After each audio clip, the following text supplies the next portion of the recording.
We are the Marc Olson real estate team with RE/MAX Concepts, and today we're going to be reading the book Fiona Flamingo, written by Rachel Urtia Chu and illustrated by Kate Jeffrey.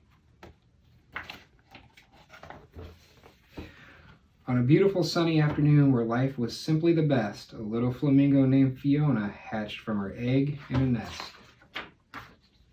Little Fiona grew up making lots of friends. They played flamingo games from the day's start to the day's end. As the time passed, the birds all became stronger. They also got pinker, and their feathers grew longer. They turned pinker and pinker with each feather they grew. They got bigger and bigger until some of them flew. Fiona remained featherless until it happened one night.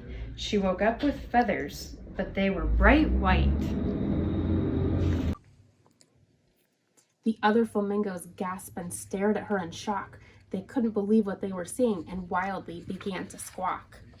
Her friends looked at the white feathers, not knowing what to think.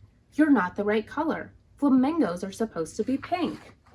With everyone shouting, Fiona began to get scared. She looked at her feathers and then looked at theirs. "You don't have to be so loud, and please don't make a scene." That's when Fiona started shaking, and her feathers turned to green. When her friends saw the change, they squawked louder and meaner. Fiona got more anxious, and her feathers grew greener. Her friends looked at the green feathers, not knowing what to think. "Stop being so silly, Fiona. Flamingos are supposed to be pink." "Oh no," said Fiona, "this is worse than just bad." But her friends kept on squawking, and then Fiona got mad. "You're making me angry," she jumped and furiously said. That's when Fiona started yelling, and her feathers turned to red.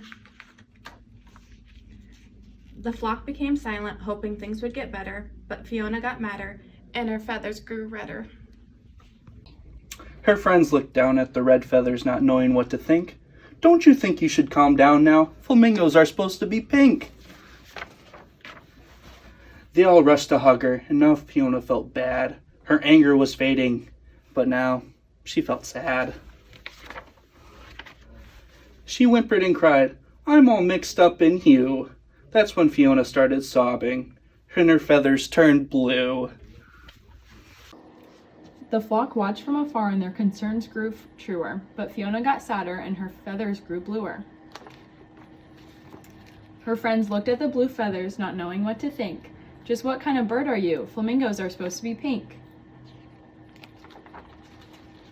No one could cheer her up, so instead they stayed away. That's when Fiona got lonely and her feathers turned gray. A young chip flopped up, and her gaze so pure and true. "I hope my feathers change colors when I'm as big as you." Fiona flashed a happy smile, and her feathers erupted in color. It was a surprise to everyone. No feathers was like any other. Pink, white, and green, red, blue, and gray. She was every single color now, and that's the way she'd stay. The entire flock gathered around, and Fiona gave a big wink. "I guess we've all learned a lesson here. Flamingos don't have to be pink."